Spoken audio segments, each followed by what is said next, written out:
An Apple a Day by Hyperme. Chapter 19. El knew that letting his most prized member of the team have the day off was a bad idea, but he believed that Deputy Yagami would not be able to work efficiently if he did not. His targeted son had just run away from home, after all. Even when Raito had called him back to confirm his safety, his father was still a wreck. The next day, Deputy Yagami was out of spirits again. "What is the plan, El?" he asked the moment he stepped through the door. "You said you would tell us today." El hummed. "I did, didn't I?" Wadari, who was present at the police department that day, turned the computer around and the click of the keyboard was heard. The elder man spun the laptop around again. The insignia was replaced with an instant message. Please keep what is about to happen a secret among the 6 of us. I would like to meet the 4 of you as soon as possible. Please do not speak of our meeting, or having met me, or what we will be doing to anyone who is not in the room now. Is everyone okay with this? The 4 of them nodded, and a new message popped up. I am now in a room at the Imperial Hotel. Please come to the room on the card Watari is about to give you in no more than half an hour. I'll be waiting. The screen faded into black. Watari wordlessly handed out a small white card with the number 260 written on it. The investigation team memorized the number and left the police building in a thick silence. "I am El," he said simply, scratching his right leg with his left foot. He gave them a cold empty stare, almost daring them to question him. One did. "You're El?" Matsuda gasped. "You look at least 19. "I appreciate the compliment, Matsuda-san, but I am not 19. El turned his back to them and waved his hand, beckoning them to follow. He sat himself upon his favorite seat in the hotel room, and the rest of the investigation team sat on the couches around him. "Isn't sitting like that uncomfortable?" Soichiro asked. El was half tempted to tell him that is basically the same thing his son had said to him the first time they met, but held his tongue. "I must sit this way, Yagami-san, to increase my reasoning ability by 40%. Now down to business. I have constructed this plan the moment I took the case. I did not want to drag it out, but I feel now that I must. I will be tomorrow's victim." El expected the chorus of "What?" and "Are you crazy?" that followed. "Please hear me out," he said calmly. "We have discovered that Isha takes young adults who are in the medical field. Cameras do not work, for Isha does not bring them to the warehouse without giving them new clothes. It would be most beneficial if I was to go, and you 4 are my backup." "He drugs his victims, though," Matsuda said. "You won't be coherent enough to remember the plan." "He drugs by spiking their drinks. If I pretend to drink and get drugged up, he won't know the difference, and I will be able to fulfill the mission. Matsuda-san, you were the youngest out of the 4 of you. I know we originally were to have you at Yagami-sensei's clinic, but I need you with me. We need to find someone else to fill in that position. You will accompany me there, but will act as if we do not know each other. You will keep an eye on me, and once you see me leave with Isha, you must call Yagami-san right away. Do you read?" Matsuda nodded eagerly. "Roger!"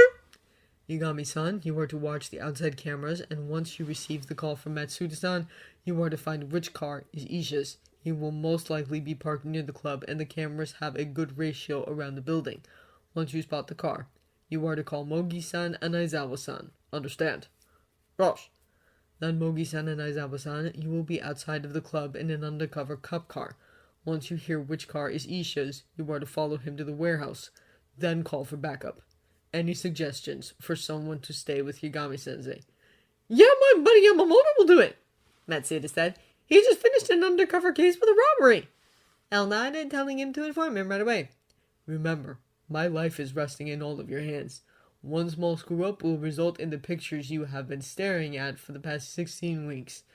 Please, keep that in mind." That night, El wore the outfit Watari had picked out for him with much reluctance.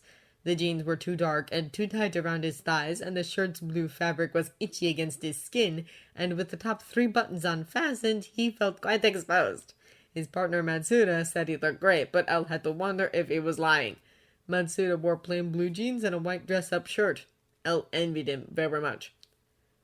I believe the club Isha will be striking tonight," El announced before his team, wearing his clubbing clothes, "is the biggest one closest to Raito-san's clinic. It is called Red Light. I believe you all know your positions. Please do your best tonight. If we fail, It is not just my life that will be on the line. He nodded at Deputy Yagami before jumping in one of his sports cars. Matsuda climbed into his own car, driving in a different direction than L, one that would take him at least 20 minutes longer than L to arrive at the club. At red light, L wasn't in awe at the club, despite it being his first time to one. He had seen enough club action a few weeks ago. He immediately made his way to the bar. That is where eyewitnesses say they saw the victims last, after all. "What gonna get you, sweetie?" the bartender asked, her shirt low-cut and revealing. Elle paid no mind to adjust. "I'll have a strawberry daiquiri," he answered. The bartender nodded and left to make his drink with a whistle. Elle gazed around the club, looking for anyone who matched Issa's profile or Matsuda. To say he wasn't scared would be a lie. It was rare for Elle to ever be afraid, but now that he thought about it, this was really the first time he put himself out in danger like this. He had other people killed in his place. This was too surreal for his liking. All the things he did for that doctor. Elle felt a bit more confident with a bug blazed on him. But that his connections with the FBI had gotten him a nanobug, one that could fit underneath his fingernail. Isha would have a difficult time spotting that one out. Then, if anything should fall astray from the plan, God forbid, the tracking device would be his saving grace. While in his musings, Elle felt a small tap on his shoulder. "Excuse me, didn't you hear? The bartender gave you your drink nearly 2 minutes ago." Looking to the side, Elle's abnormally wide eyes grew larger. There sat Eruchigu Isha. Elle could spot that face anywhere after staring at it for hours on end for this exact moment. Isha was incredibly traditional looking. He had short black hair, thinning on top. He had dark brown squinty eyes and a small goatee. He was rather thin and tall for his age of 39, but he wasn't only ugly, just rather plain. A perfect look for someone to hide in the shadows. I'm sorry. I was distracted, and over the loud music, it's quite hard to hear," Elle said, picking up a strawberry daiquiri. He didn't dare drink it. Isha said it was out for 2 minutes. A drug could have easily dissolved in that time span. "What makes you so distracted?" Isha asked, leaning closer. Elle's first instinct was to move 10 feet back, but he kept his ground, reminding himself repeatedly of his mission. "Well, you see," Elle acted, throwing on his regular college student act, "I just totally bombed my last test. My professor said that if I don't manage to get my grades back up, I won't be able to receive my doctorate next year." Elle noticed how Isha's eyes lit up at the word doctorate. "A doctor," Isha repeated, looking almost eager. "I've been dreaming of being a doctor for the longest time, although I make the stupidest mistakes quite often," Elle mentioned offhandedly, feeling like he was rubbing salt in a wound. He knew he caught the man hook, line, and sinker. He glanced back at the crowd, pretending just to be staring off in a drunken daze, but in reality, he was frantically searching for Matsuda. He spotted him just a few yards away from him, sipping a beverage calmly and smiling at the girls surrounding him while very cautious watching him. Elle let out a breath he didn't know he was holding. "I'm sure you're not that bad," Isha tried to comfort, failing to hide his murderous intentions from his expression. "Here, let me buy you a drink to calm you down." Elle looked at the now empty strawberry daiquiri glass as if he just realized he had finished it. He had slowly been dumping it on the floor behind him when Isha wasn't paying attention. He nodded solemnly, mumbling that he needed another hit. He watched out of the corner of his eye as Isha ordered him a new drink. When the strawberry daiquiri arrived, Isha didn't arouse Elle from his musings. Instead, he pulled out a small packet from his pocket. He ripped it open and moved his arm over Elle's drink, making a scene to be reaching over for a napkin. He just barely noticed an oval green-gray pill slip from his hand into his drink. Elle knew this was his poison. There were 3 types of date-rape drugs, he remembered. The oval green-gray was Rolfpoid, the one that made the takers look like they drank one too many shots. With his careful and watchful eye hidden behind his hair, Isha never knew he was found out. He tapped the detective's shoulder again. "Excuse me, here's your drink." "Oh, yes, thank you." Elle sighed, woefully grabbing the alcoholic beverage. He glanced once more at Matsuda. They locked eyes, and Elle held up his drink. Matsuda nodded once before smiling sheepishly at the cute brunette seated beside him. He glanced at Isha from behind his hair to see the man watching his drink closely. Elle raised the glass to his lips, careful not to let any inside his mouth. He dropped the glass down his lap and continued to stare dolefully at the carefree dancing people. Isha rarely grew bored of watching him, but when he did, El seized his chance to lessen his drink. He felt a bit of remorse for the janitor, but that thought disappeared quickly when Isha grinned at him. El decided that 30 minutes was a good enough time span to start developing symptoms. His head started to droop, his eyes felt heavy.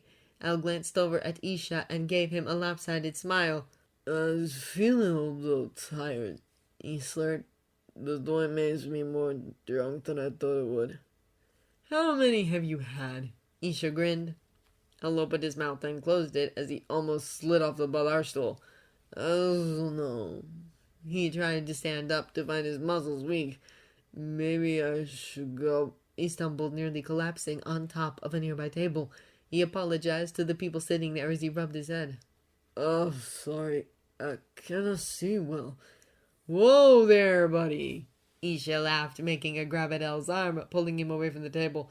Sorry, my friend here had too much to drink. Broke up with his girlfriend, you see. Isha led El away from them back toward the bar. Are you okay, buddy? You don't look so well. What? El slurred again. Let me take you home. You really don't look well. Isha smiled encouragingly, throwing money down on the counter for El's drink. He took him securely by the arm again and pushed him toward the entrance. On his way out, El looked hazily over at Matsuda's table to see him already on his phone. His eyes were still on him. El yawned, hiding his smile. When they left the club, El jumped at the sound of a loud crash of thunder. Isha laughed at him, saying, There's nothing to be afraid of. He wondered if Raito was afraid of thunder, as a big flash lit up the sky, followed by another massive boom. They walked to the very back of the parking lot and stopped at a rather boring black car. El couldn't even tell what kind it was. Isha opened the door for El, helping the stumbling man in. Isha climbed in the driver's seat, turning on the engine and practically speeding out of the lot and down the street. El glimpsed at the car radio, seeing the time of 1:30 in the morning. Had an hour and a half passed really that quickly? He whined in a dazed tone. I never told you where I lived. Yes, you did, Isha convinced. On the way out of the club. You must have had too many to drink if you can't remember that. Isha laughed. His laugh reminded El of B. Soichiro cursed loudly, calling back Matsuda on his cell phone. Matsuda, this time caused a blackout. I lost El. There's a blackout here at the bar. I left at the same time as they did, and El's gone. I searched all over, but I've lost him. And then once the power cut, everybody came running out of the club, and the parking lot is full of people. If El's still here, he'll be impossible to find. Soichiro cursed again. I can't trace El's tracking chip either since I need a computer for that. I'm going to call Aizawa and Mogi to inform them. The two police members hung up, and Soichiro hit speed dial for Mogi's phone. Hello? Mogi, this is Yagami. There's been a blackout. I know, we're close to the bar and all the lights just blackened out about 3 minutes ago. Did you? No, we never saw El or Isha leave. We got distracted by a large flash of lightning for a split second.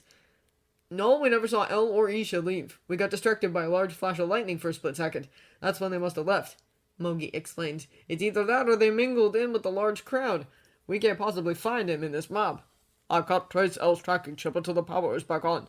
If we don't have power soon, he will die.